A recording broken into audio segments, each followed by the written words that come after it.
Hi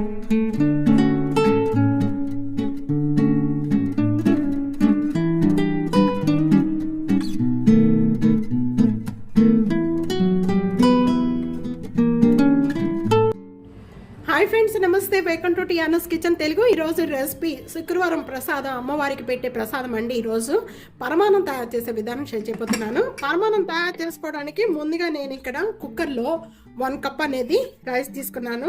ఒక 3-4 times వరకు కూడా బాగా క్లీన్ చేసుకోవాలి. మనం ఏ కప్ అయితే రైస్ తీసుకున్నామో అదే కప్తో 3 కప్స్ పాలు, 1 కప్ అనేది వాటర్, మొత్తం కలిపి 4 కప్స్ అండి. మొత్తం కలిపి 4 కప్స్ అండి. 4 లేక 5 విజిల్స్ వచ్చే వరకు కూడా కుక్ చేసుకోవాలి. మూత పెట్టేసుకుందాం. ఇలా చేయటం వల్ల పరమాన్నం చాలా తొందరగా అయిపోతుందండి. కుక్కర్ విజిల్ చల్లారిపోయిందండి. ఇప్పుడు ఓపెన్ చేసి చూద్దాము.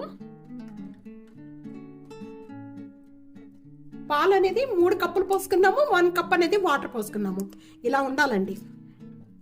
రైస్ తీసుకున్నాము, అదే కప్పుతో బెల్లం పౌడర్ వేస్తున్నాను. 1 కప్ బెల్లం వేస్తున్నాను. బెల్లం అంతా కూడా ఒకసారి ఈ విధంగా కలిపేసేసుకొని, అలాగే దీంతో పాటు కొద్దిగా ఇలాచీ పౌడర్, ఇప్పుడు మనం ఇది అన్ని యాడ్ చేసిన వెంటనే ఒకసారి స్టవ్ మీద పెట్టేసుకుందాం. స్టవ్ మీద పెట్టి 1 మినిట్ ఇలాగే కలుపుకోవాలండి. ఇలా కలుపుకోవడం వల్ల ఏమవుతుందంటే కొద్దిగా చిక్కబడుతుంది. మరీ చిక్కబడేంత వరకు కూడా ఉంచుకోవద్దు. కొద్దిగా చిక్కబడితే చాలండి. ఇంకా అయిపోయిన వెంటనే ఇప్పుడు నేను స్టవ్ బంద్ చేసేస్తున్నాను. ఈ ప్యాన్ లో 1 టేబుల్ స్పూన్ గీ వేస్తున్నాను. కొబ్బరి తీసుకున్నాను. ఈ వెండి కొబ్బరి కొద్దిగా కలర్ వచ్చేంత వరకు కూడా వేయించుకోవాలి. ఇవి లో ఫ్లేమ్ లో పెట్టుకొని కలర్ వచ్చేంత వరకు కూడా వేయించుకోవాలండి.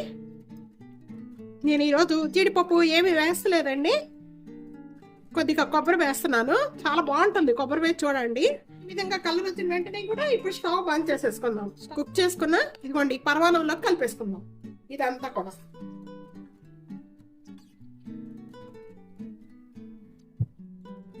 చూస్తున్నారా, ఇదిగోండి రెడీ అయిపోయింది.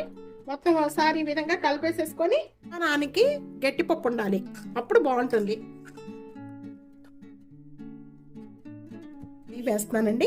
తప్పకుండా ఇదే విధంగా ట్రై చేయండి.